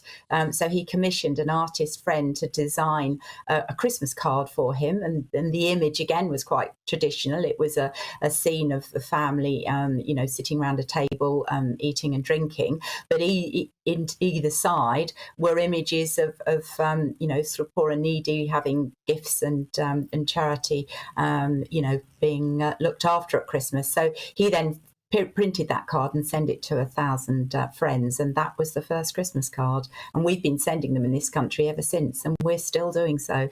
Yeah, and many of them are very, very beautiful things and lovely to look up on mantelpieces. That I've noticed also over the years that a number of people who are much more savvy on the technical side than I am. I'm utterly useless. There are some really elaborate electronic messages that one can send these days that in a way impersonate what Mr. Cole was doing that you've just described so beautifully. I mean, really elaborate, very beautiful, some of them even musical. Do you feel under pressure from the techie world? Well, as you said, you can't actually put an electronic message on the mantelpiece, can you? And of course, cards are part of our Christmas decorations. We've found through the last 20 years, as social media has become more and more part of our lives, people are sending more cards for certain occasions because, of course, they're more in touch with friends. And if they know friends are having a hard time, yes, they'll send a text message, but actually they will also reach out with a card because it shows more effort and it shows, that you really care. And of course, we all love that feeling when you get a card on the front door mat with handwritten writing, and it's a very special thing. It's my youngest son's birthday today, and it's my first grandson's birthday in about a week's time, both butting up to Christmas, which I guess is slightly tricky. In marketing terms, there seems to be a greeting card or celebratory card for almost any event now. National Dog Day, Cat Day, International Day of the whatever it might be. Well, that's because people love sending and receiving cards. And of course, a lot of the cards are just a joke or an image that connects you to a friend or loved one and, prompts you to reach out to them. And that's really what cards are all about. Of course, birthdays, are key. I think there's 180,000 birthdays every day in this country. And greeting cards are a huge part of that celebration of that occasion, and of course many others. And I think we continue to send more cards per capita than any other nation because we love receiving them. Well, Amanda, from all of us here at GB News, very happy Christmas to you and for the good people that you represent, be they retailers or manufacturers of greeting cards. I and my family personally love them, even though remembering who sent one back last year is not always the easiest thing to do, and you can upset people so easily. Let's try not to do that at this time of year. Amanda Ferguson, Chief Executive Officer of the Greeting Card Association, with some lovely background history there and encouragement to be nice to people. It's just a little simple thing to do, and keep your fingers crossed that you do get deliveries. Amanda touched brilliantly on the origin of greetings cards there, which I asked her to do, for which I'm very, very grateful. For a more general view of traditions, I'm delighted to say that I spoke to James Cooper yesterday. James is Mr. Christmas. He is the UK's Christmas expert and has millions of followers online. We spoke about all things traditions, and indeed we talked about religion as well. So here's what James Cooper had to say to me about this Christmas and all Christmases. James, in a moment of slight despondency, I tweeted the other day, is it really beginning to feel a lot like Christmas? And a lot of folk came back to me and said, yes, of course it is, because it is celebrating the birth of our Saviour, Jesus Christ. And of course, other major faiths and major religions also have festivities at this time of year. Why December? Yeah, that's a very good question. It probably dates back to the very early church when they were actually working out the death of Jesus. rather than his birth. And they calculated the death of Jesus to be on March the 25th. And then they also started associating the birth of Jesus on March the 25th. And then March the 25th got moved to the Annunciation, or the conception of Jesus. And you add 9 months onto that, and you get the 25th of December. That happened to tie into lots of pre-Christian winter solstice festivals that they could sort of co-opt some bits of, and it sort of came together in sort of the early 300s as sort of, that's when Christmas was cemented, that you celebrated the birth of Jesus. And is ours the kind of template for Christmas, or are there rich varieties around the world? We're somewhat of an outlier, is actually having the main Christmas celebrations on Christmas Day. The vast majority of Europe, South America, parts of Africa, it's all on Christmas Eve. That's their big day. And you spend Christmas Day recovering from the party that you had on Christmas Eve. We've spent some time on the programme looking at various alternatives, and I wondered if in your book and on your website there are what I would describe as constants. Yeah, I think that's slowly changing with more people coming into the country, having different Christmas experiences, whether it's having on a different day, eating different Christmas foods. But your traditions like your turkeys and your trees and cards and things like that still very much of a, your traditional Christmas dinner. In East Europe, it's quite often carp, or it's a big old fish. Yeah, and it's quite traditional for lots of Eastern European meals for it to be carp and just purely fish and vegetarian dishes. There's no meat at all. That's sort of a hangover from when Advent was a fasting time. So you would only eat fish and non-dairy products during Advent. And so you had your big Advent blowout at the end of Advent when Christmas arrived. Well, that word prompts another crucial question. I'm utterly intrigued by Advent calendars. I can remember them from my childhood, and we've been blessed with our first grandson for this Christmas and took great pleasure in selecting an Advent calendar for him. Where does that come from? Yeah, well, I mean, of course, Advent traditionally started sort of back in the 500s as the time of preparation leading up to Christmas, and was a very religious and abstemious time. It's the 4 weeks leading up to Christmas, starting on the fourth Sunday before Christmas, and that's also marks the start of the church year. And it was a time of fasting. Advent calendars just starting on the 1st of December, they sort of come from the early 1900s in Germany. Middle Europeans like Germans, especially Protestants, had been marking it for a couple of hundred years by counting down December with chalk marks on doors. And when printing of paper became more widespread, the Germans, who were the forefront of printing in Europe, started producing Advent calendars that you could use to count down. The original ones were sheets that had 24 pictures on, and then you got another sheet with the doors on, and you cut the things out and plonked them on the number every day.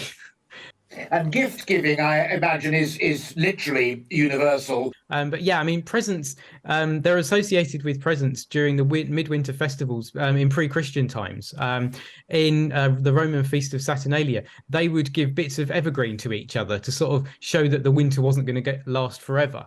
And of course, then with the Christmas story, and you have the wise men bringing gifts to Jesus, that brought some more presents in. And then we have St. Nicholas turning into Santa. And is the idea of putting out carrots or a glass of sherry or something like that, if you've got a fireplace, so as and when he comes down the chimney stack, there's a little something for him? Yes, absolutely. And he must get through a fair old mince pies. And apparently, speaking to some friends in Australia and New Zealand, they put out beer for him. So I think he must have quite a high alcohol tolerance as well. You mentioned Germany and the influence there, and Bavaria and trees and stuff like that. I read somewhere that Prince Albert, Victoria's consort, had a big influence on how we celebrated Christmas in England. Yeah, it was him and the German spouses of other former monarchs. The first tree is recorded in 1790 and 1800 through Queen Charlotte, who was a couple of royal generations before, but she'd come from Saxony, so she brought the tree with her. Absolutely. It's a great pleasure talking to you, James Cooper. I'd love you to do it again. Thank you for finding time for us. I know that you are much in demand, but wonderful stuff to mull over there for our viewers and our listeners here on GB News TV and radio. James, thank you very much indeed. And I hope you particularly have a lovely Christmas. Brilliant. James Cooper there, Mr. Christmas, and not a yo-ho-ho in sight. I found that fascinating conversation. I hope you did as well. All of that history and geography and stuff. And don't forget his website is there, and it's got millions of followers, and there's just terrific information there on it. I said right at the beginning that obviously, and indeed James just confirmed it, that Christmas, the clue is in the name, is a Christian festival, but we wanted to give balance on this programme as well. And so I'm particularly delighted to welcome my next guest, who is Rabbi Dr. Jonathan Romain. And there he is. Jonathan, great to see you again. For the ignorant out there, myself included until very recently, what is Hanukkah? Well, Hanukkah is a festival, a Jewish festival at this time of year, and in fact starting tonight. On the surface level, it's quite similar to Christmas in that it's domestic festival, largely celebrated at home with candles and lights and presents and food and family, but that's where it ends. It actually predates Christmas. It started in the year 167 BC, so it's about 200 years earlier. And it's really not so much about one individual, which of course Christmas is, but it's about a national story, and really a struggle for religious freedom.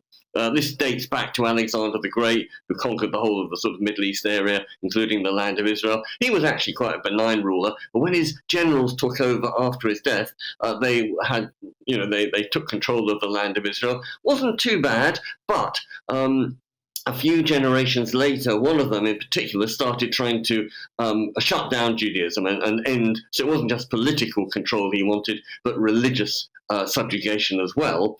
And at that point, the Jewish people revolted. Now, that may sound pretty obvious, but it's actually quite difficult because they were a sort of unarmed group against a sort of mighty Greek army. So and they won against the odds, and it's almost as if it was like, in modern terms, Taiwan would take on modern-day China. So you can see it was that sort of unexpected victory. It really, the festival isn't so much about the fighting and the military aspect, but the religious freedom behind it, standing up for your identity, keeping the Jewish flame alive. And if it hadn't been for Hanukkah, there would not be Jewish people, and you and I would not be conversing right now. Sure. Absolutely fascinating stuff, Rabbi. Thank you so much. And has it also attracted, you mentioned family, traditions around it, things that are always done by way of marking such an important moment and aspiration in the history and depth of your faith?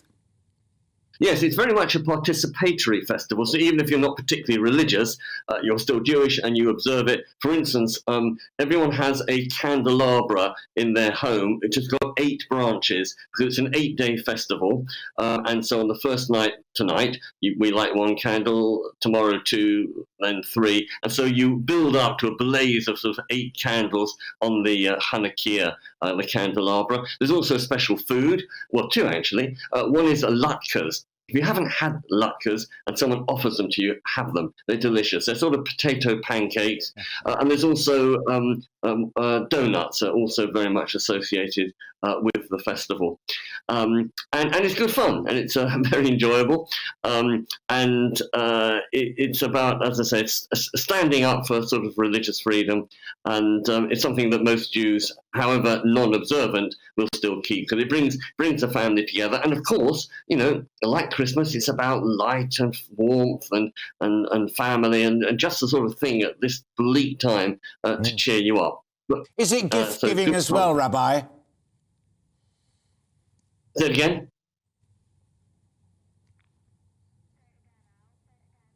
Is it gift giving as well, Rabbi?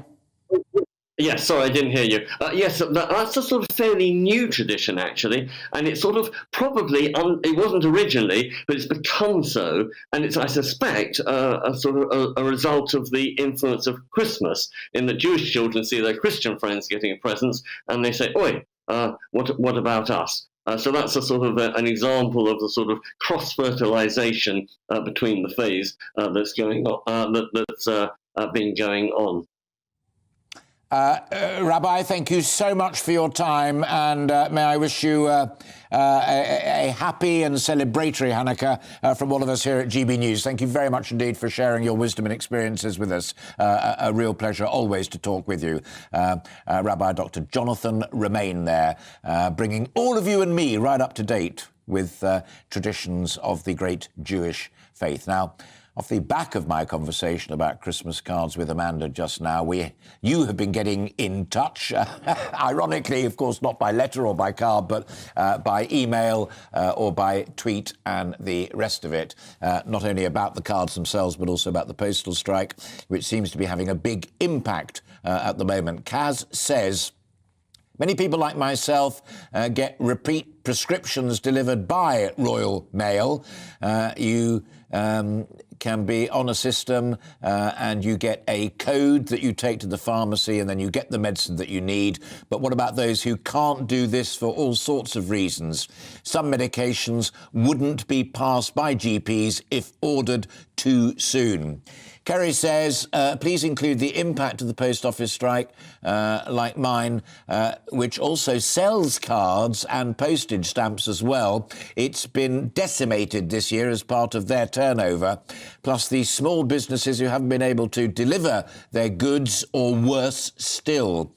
Worst are now being asked for refunds for undeliverable gifts. It is just awful. We touched upon that interruption of small businesses by the postal strike yesterday with the woman who ran a products for babies business. Absolutely fascinating. So tough out there. Fingers crossed these things are resolved just as soon as possible.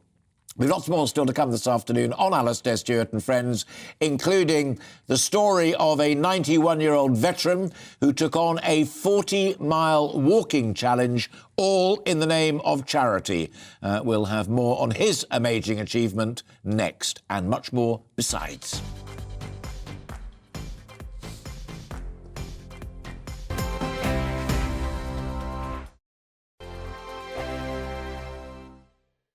I'm Mark Dolan. Join me at 11 on GB News for Headliners, in which I'll be joined by two of the UK's top comedians discussing tomorrow's papers.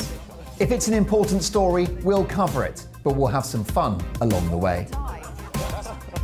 Headliners, the late-night paper review that won't send you to sleep like the others will. 7 nights a week at 11 p.m. on GB News.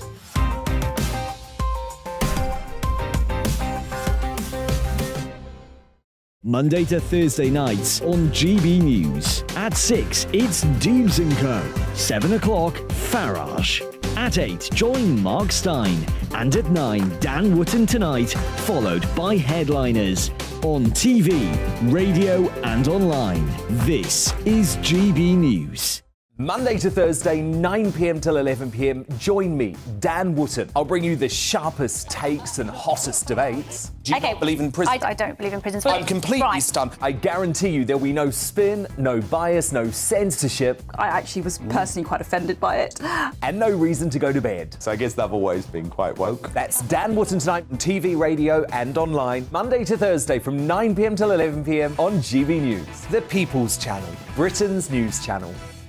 Join me, Lawrence Fox, on GB News. Frank, fun, fearless, and sometimes serious. Much as I love a Friday night punch-up, what I really want is a battle of ideas. I want to look at things differently. I want to hear different voices and engage with your unique experiences.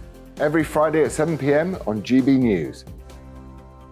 Hello, I'm Esther McVeigh. And I'm Philip Davis. Whether you're watching or listening on TV, online or on radio, we handpick the latest stories, debates and expert opinions for your weekend. So whether that's politics, news or showbiz, we've got it covered. Join us every Saturday morning at 10 o'clock on GB News. Join me every Sunday at 6 p.m. for Gloria Meets. In exclusive interviews, I'll be finding out who our politicians really are and what they really think. It's something that you would never want anyone to suffer. I didn't know what channels there were. I didn't think I'd be believed. I must have weighed about 7 stone and I'm 5'8". My instincts was to sort of cover this up. I mean, clearly that was a mistake. Join me every Sunday at 6 p.m. on GB News, the People's Channel. Britain's news channel. Hello there, it's Eamon Holmes here from Breakfast on GB News. We're not just on your television and your screens, you know. We're on DAB plus digital radio, so you can listen to your favourite shows on the move. If you've not yet listened to GB News Radio, it's very simple. We're on your radio player and TuneIn apps, on your smart speaker, phone or tablet, or online at gbnews.uk. Take us with you wherever you go. GB News Radio. You never have to miss a moment of the People's Channel.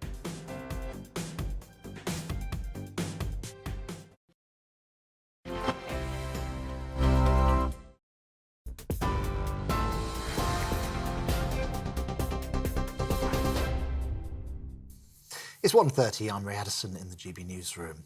Kent police say a man has been charged with facilitating attempted illegal entry into the United Kingdom.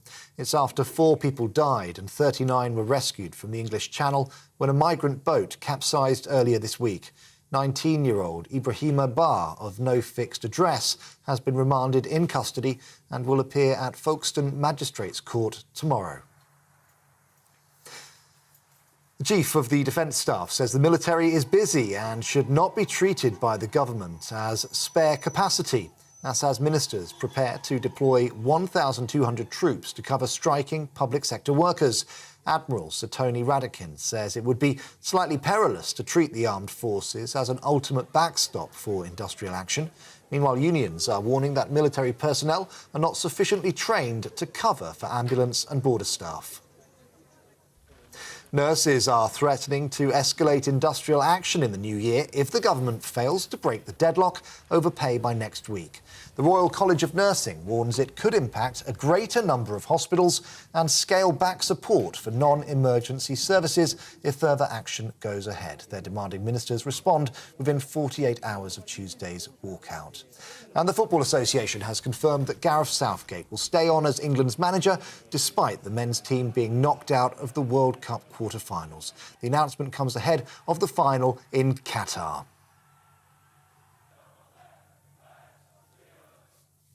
We're on TV, online and on DAB Plus Radio. You're watching GB News. Back to Alastair Stewart and friends.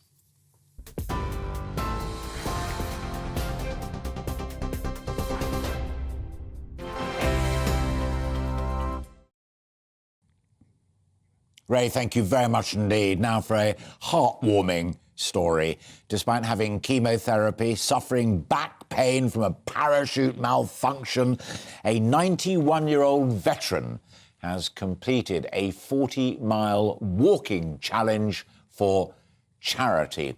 And it's not his first either.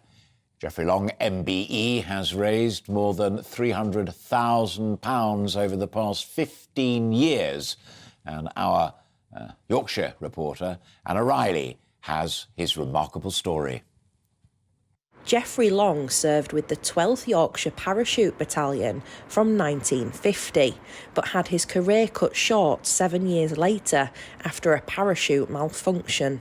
When I went into Paris, I was 19, and then, unfortunately, we used to jump with one parachute. So if a chute failed, you were dead unless a miracle happened. But mine didn't fail completely, it was a partial failure, and we dropped 500 feet. So that was the end of my time in the army, because I was sent off with a small pension, unfit for further service. The now 91-year-old great-grandfather has always supported the armed forces community and raised hundreds of thousands of pounds for charity over the years. And his arrival at Bradford War Memorial marked the finish of his 40-mile walk to keep veterans at the forefront of people's minds. People just say, oh, that was another world. It didn't happen to us. But without the veterans, we've been in a real mess. And this one is just a 40-mile walk because I'm suffering at the moment with my leg and my back.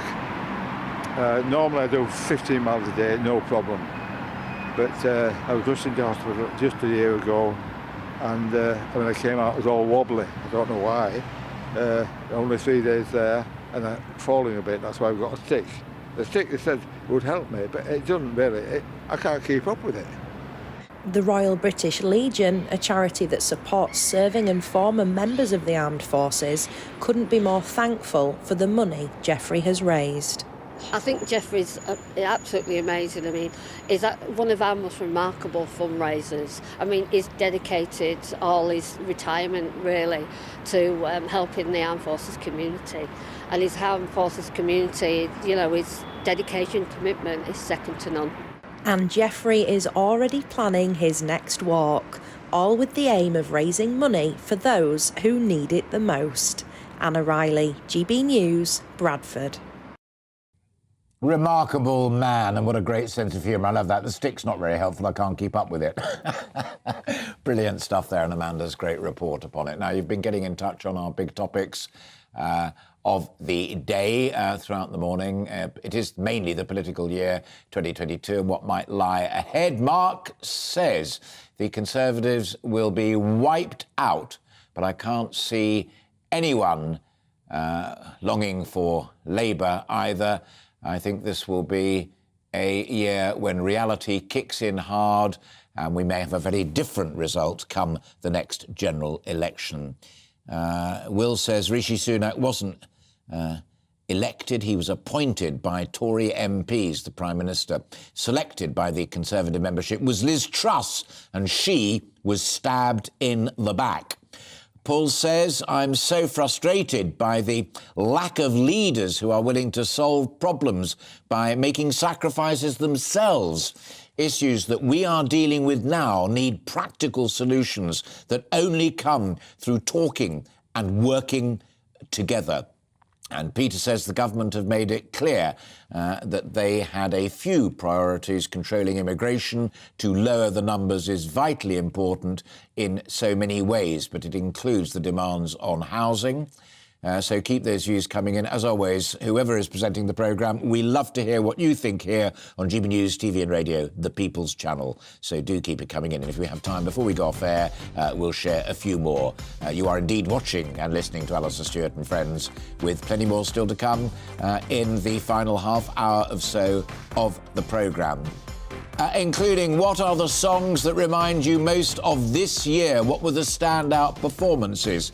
And who's going to win the coveted Christmas #1 title this festive season? If you're struggling to find a present to buy the music fan in your life, we will be looking at the albums of the year right next with one who really knows.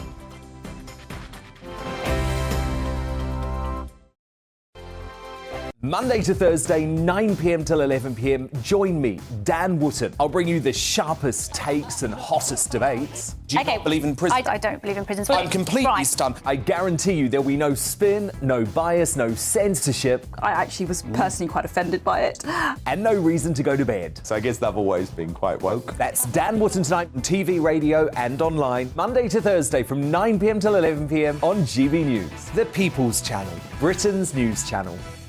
Every morning from 6 o'clock, we'll wake you up with GB News Breakfast with all the stories you didn't know from the night before. So whether it's serious news, entertainment, or your own views from all over our great nation, we're here to kick off your day with a smile. And the national media should be reflecting and reporting what's happening here. You will notice the northwestern accents.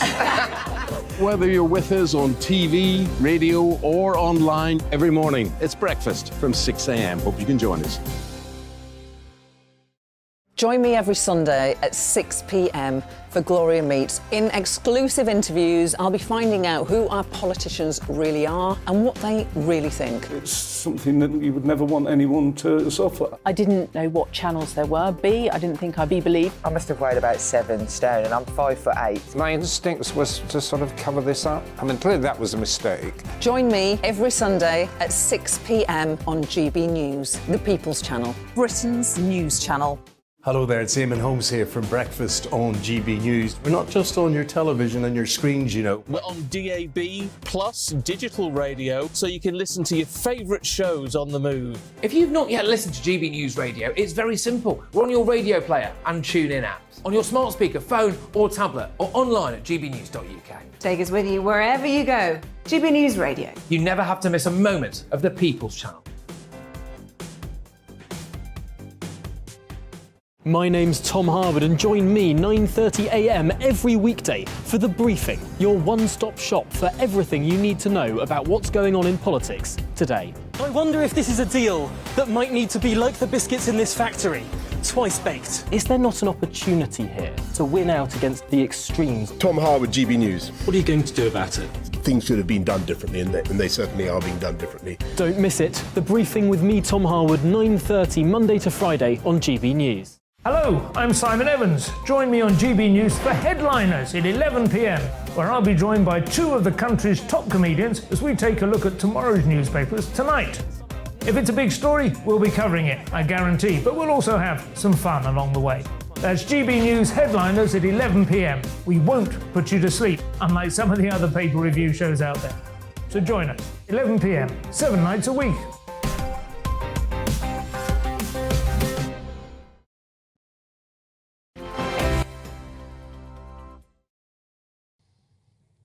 Welcome back. You're watching and listening to Alastair Stewart and Friends, and we've got two absolutely brilliant items to end on with two genuine friends of mine here on GB News TV and radio. The festive season often includes lots of parties and celebrations, so what will be on the playlist? And if you are struggling to buy the music fan in your life a gift for Christmas, then just what is the best offering in album terms to buy them? Fear not, because my next guest really is a man who genuinely knows. He's been in the business for a lifetime and knows everybody who really matters in the industry as well. So give us some great ideas. What's your top selection, Nick, of albums? Got 5, Alastair. Good afternoon to you and all your viewers. 5, as usual. Let's start with Bruce Springsteen, Only the Strong Survive. It's really a companion piece to his remarkable A Letter to You that was released in 2020. He has chosen all his favourite tunes, R&B and soul songs, from when he was growing up. We've got the Commodore covers, we've got the Walker Brothers, the Four Tops, Aretha Franklin, and he unearths one of the great classic Northern soul tunes, Frank Wilson's Do I Love You? Yes, I Do. So if you're a Bruce Springsteen fan, or if you're a fan of the great R&B soul classics of the early 60s and 70s, this is definitely one for you. And fascinating on the list, it blasts from the past like Bruce and others fresher stars, but it really has been a year, has it not, where the greats have demonstrated just how great they really are. Well, we're getting a top strata of major stars. Let's take the next one, Harry Styles. His albums, Harry's House, had the single of the year. He was unquestionably the artist of the year as well. As it was, it's just an absolutely brilliant pop song, and his album was one of the great successes of the year and has continued to sell as he's done a major world tour. So he's for me, he is the artist of the year. Also had a successful tour, because we've often talked in the past about the difficulties of live music, because that's the platform for promoting new talent like you have in your management group as well. And that's a divided story as well, because you've got people like Harry, who had the great Adele Las Vegas saga. The Rolling Stones, of course, played in Berlin. A better year than you might have feared for live music. Well, it was, but take the next item, which is a pair of girls from the Isle of Wight called Wet Leg. And they had a very well critically received album that was released early in the year. It went to #1 in the album chart. It's a lovely, cheeky, fresh collection of songs, but they had to cancel their tour because they didn't sell enough tickets. The album, I'm pleased to see, is back in the album chart for Christmas. And it's a really good, young, as I say, cheeky, fresh-faced album. But again, they struggled with their touring. Yeah.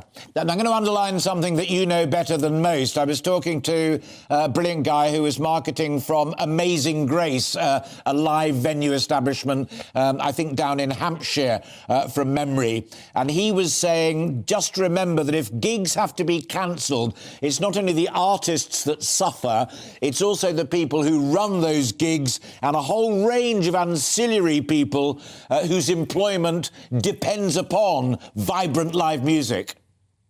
Absolutely. From the people, you've got to turn the lights on, you've got to run the electricity, you've got to have everything there, and you lose out on the food and drink. And for the middle and lower stratas of live music, it has been a struggle. I mean, the big bands can come in and fill the O2 Arena and play in Hyde Park, like, as you said, the Stones and the Eagles did this year to great acclaim. But at the bottom end, it is a struggle. And there are more bands than venues. That's the point. Every high street is losing through the recession and the economic crisis at the moment. All sections are having to cease business, and pubs and clubs are not unaffected by that. Yeah, and you have a very direct and close connection with the Eagles, of course, but also you too, and we're still talking about the greats. Ronnie Wood told me on this programme that the Stones were going back into the studio and there would be a new album from the greatest rock and roll band in the world. You mentioned the Eagles are active. Any others of your favourite from your youth and mine that you think we're likely to see a little bit of good vibrations from in the next 12 months? There will be a new U2 album next year. I don't know when it's coming. Lana Del Rey has a new album coming. But at the moment, people keep keeping their cards quite close to their chest. Somebody who I'm sure will put out an album next year is number 4 on my list, which is Taylor Swift. Taylor Swift's transformation from being a country pop star to being a mature singer of songs is nothing short of remarkable. This album, Midnight's, every single track went straight into the download chart. It's a lovely album with a really good feel to it. She works actually with Lana Del Rey on one of the tracks. She's become a very, very good artist indeed, and looks after her own business now. And I put Midnight's in my top 5. But I'm now going to give you, if I may, I'll give you the album of the year. Yes, please. There's a lady called Wise Blood, spelled W-E-Y-E-S, Wise Blood. And she unquestionably produced the best album of the year. It's called In the Darkness, Hearts Aglow. There it is. I would think very few people listening or watching to this will be aware of this artist. She doesn't get a lot of radio play, but she's adored by the critics. My friend on the Daily Telegraph, Neil McCormick, called it the most literate album he'd heard for a very long time. It was the album of the year in Sunday Times Sunday Times Culture. It's a beautiful record. It has elements of the Carpenters in terms of its lush pop production. You will love it because the songwriting quality is reflected, very influenced by Joni Mitchell. It is a staggeringly lovely, wonderful record. The great Joni. The great Joni. So In the Darkness, Heart Aglow. The great thing is now is people can listen to them before they decide to buy it. But and thank you very much for the year. Thanks for the message for pronunciation. What's going to be number 1? It'll either be Mariah Carey or Wham in the singles chart. Cliff is giving Sam Ryder a run for his money in the album chart. Sam Ryder's got the album of the year, the number 1 album at the moment, and so Cliff is coming up hard behind him. But Mariah Carey and Wham, 2 actually really outstanding songs. I know they're Christmas songs, but they are actually extremely good songs. And of course, you've always got the Pogues, the ballad, the new Ballad of New York, underneath, always there. So the album chart has, I think, 6 Christmas-themed albums in the top 20. The download chart has an awful lot of them in the top 50. I mean, you go right the way back to Brenda Lee rocking around the Christmas tree. Yeah. It's extraordinary how these classics keep. Well, opinion out there in the newsroom is divided between Slade and Pogues. I am very much in the Pogues camp. Nick, it's always a pleasure talking to you, and thank you for your homework and your good list. And I wish you and yours a very, very happy Christmas and a prosperous New Year. Nick Stewart, UK Artist Manager. Thank you. And big supporter of charities as well. Now, I've been particularly pleased with what we've been able to do over this Christmas period with many of my friends in the charity world. And we're going to conclude with one that is very close to my heart down in Hampshire. Naomi House is a hospice for children and for young adults. The young adults and teenagers part is called Jack's Place. Look them up. They do truly remarkable work, offering support and care to those who are in need, but also support and care and respite for parents, siblings and for the whole family. Paul Morgan is Director of Fundraising and Communications at Naomi House and Jack's Place and is an old mate of mine who I've known and got on with very well indeed for longer than I care to remember. Let's not be silly about this. This is tough work. It's important work and it's much needed for especially the families and the children that we support. And everybody who uses the service is an unwilling user in that sense. They don't want to be part of the club that makes them part of Naomi House and Jack's Place. But having that facility, being able to come, have respite support, and in those most difficult days, that end-of-life care and support, and beyond that, ongoing care for the whole family once a child or young person has died, is something that we can do. Yeah. The other thing I don't think always gets across that is people always see fundraisers and faces, if you will, who support these great charities and what have you.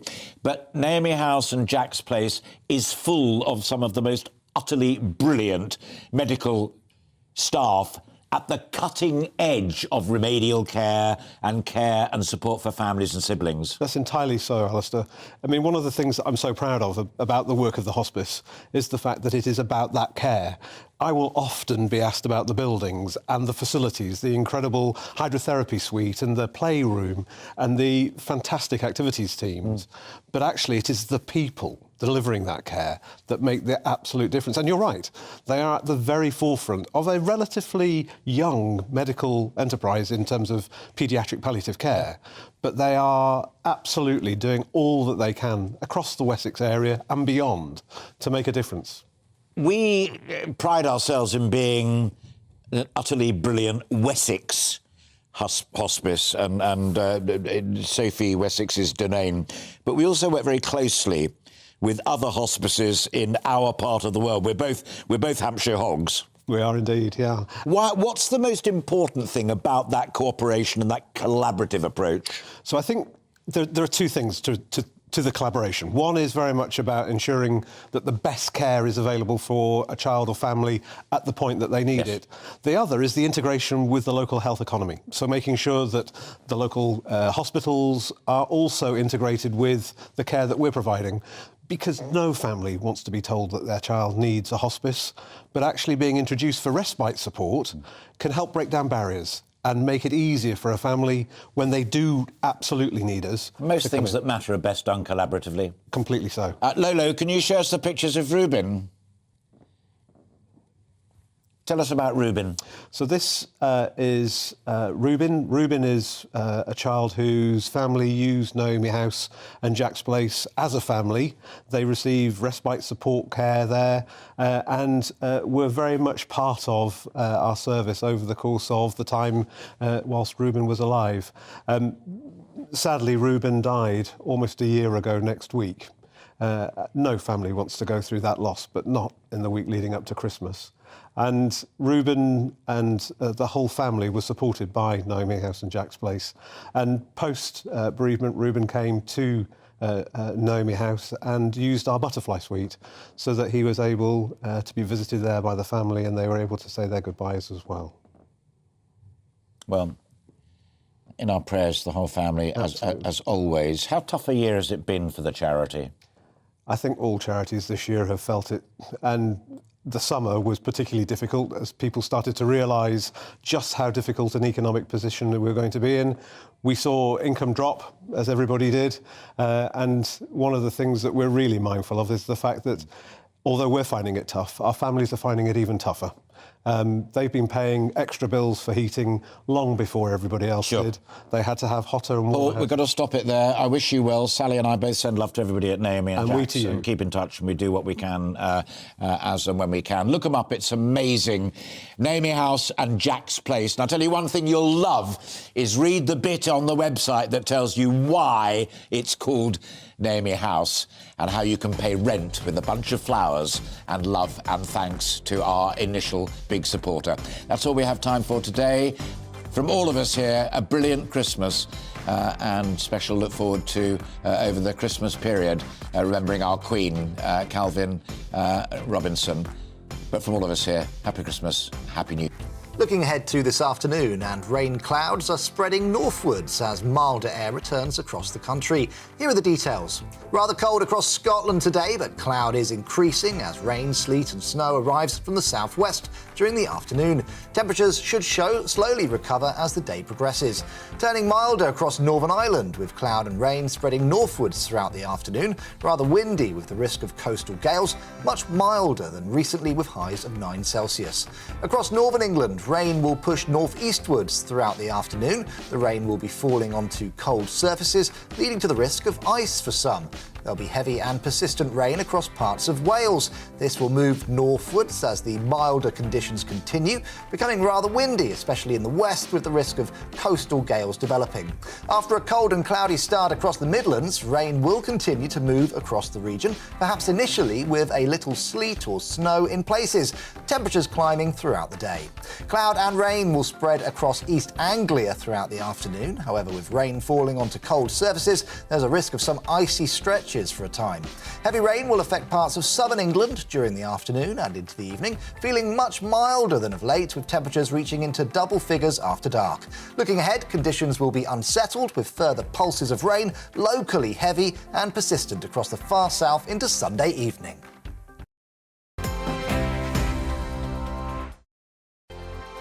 We are GB News, and we'd like to say thank you to each and every one of you for bringing us your conversations, for helping our great nation find its voice. We are here for you on radio, television, and online, across England, Scotland, Wales, and Northern Ireland. It's not the BBC, you actually get your facts right. We are proud to be GB News, the People's Channel, Britain's news channel. Hi there, it's Stephen and Anne.